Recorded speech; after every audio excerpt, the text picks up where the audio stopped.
यहूदी लड़की खुद को लाशों के ढेर में पाकर डर गई। 2 जर्मन सैनिकों की लापरवाही के कारण यहूदी लड़की किस्मत से बच निकली। पास के एक ग्रामीण के घर में छिप गई। सोचा कि कोई दयालु व्यक्ति मिला है, लेकिन अगले दिन ग्रामीण ने यहूदी लड़की को जर्मन कार्यालय के दरवाजे तक ले गया। लड़की ने भागने की कोशिश की।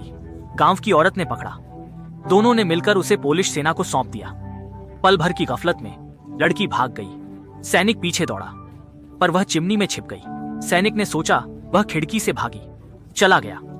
लड़की चुपचाप रात तक छिपी रही। कमरे की स्थिति देखने के लिए उसने चिमनी से एक ईंट निकाली। दरार से देखा कि कोई नहीं है। फिर धीरे से चिमनी से बाहर निकली, पर दरवाजा बाहर से बंद था और खिड़की पर सैनिक कुत्ता पहरा दे रहा था।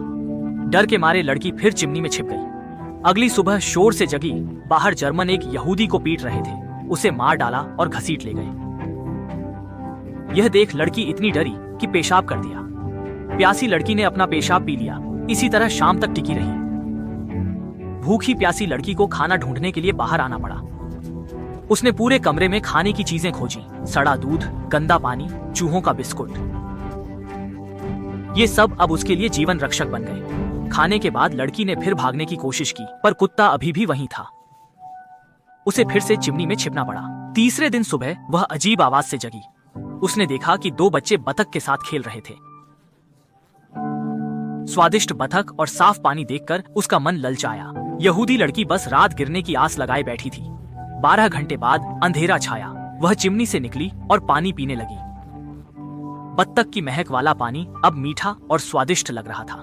पानी की समस्या हल हुई, पर कमरे में खाना खत्म हो गया था। लड़की ने कमरा छान मारा, फिर दरवाजा खोलने की कोशिश की। इस बार जर्मनों ने बाहर से ताला नहीं लगाया था। बाहर सेब मिले, पर काटने पर वे नकली निकले। भागने की सोची, पर खिड़की से जर्मन सैनिक और कुत्तों की आवाज सुना। यहूदी लड़की फिर से चिमनी में छिप गई। जीने के लिए उसने पानी जमा किया और चिमनी में ले गई। समय बिताने के लिए उसने कुछ एल्बम ढूंढ निकाले।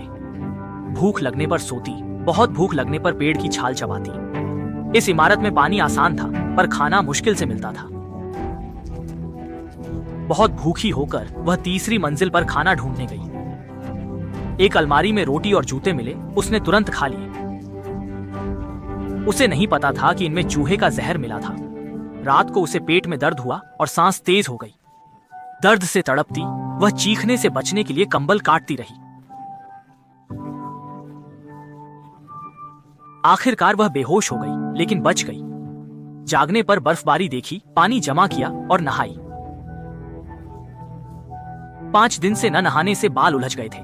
बाल सुलझाकर झंडे से मोजे बनाए और गर्म कोट पहना।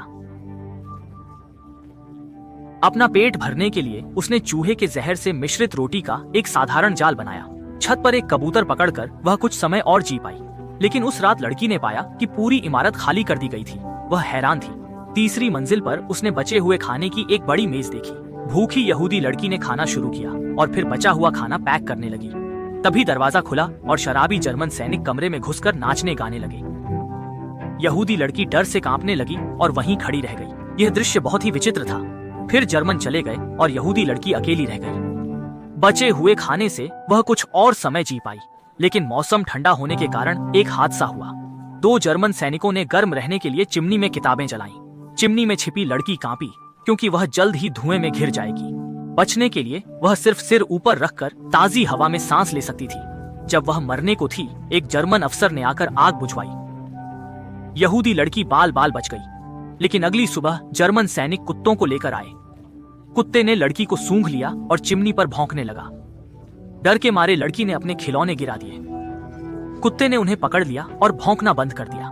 लड़की ने चूहे का जहर पानी में मिलाकर एकमात्र कैंडी पर डाल दिया। रात में उसने खिड़की से कैंडी बाहर फेंकी और इंतजार करने लगी। कुछ देर बाद बाहर कुत्ते की चीख सुनाई दी। फिर गोली की आवाज आई। जर्मनों ने कुत्ते को मार दिया। लड़की ने भागने की तैयारी की, लेकिन खिड़की खोलकर देखा कि बाहर और भी कुत्ते थे। भागना नामुमकिन था। 1 महीने बाद लड़की वहीं भूख से मर गई।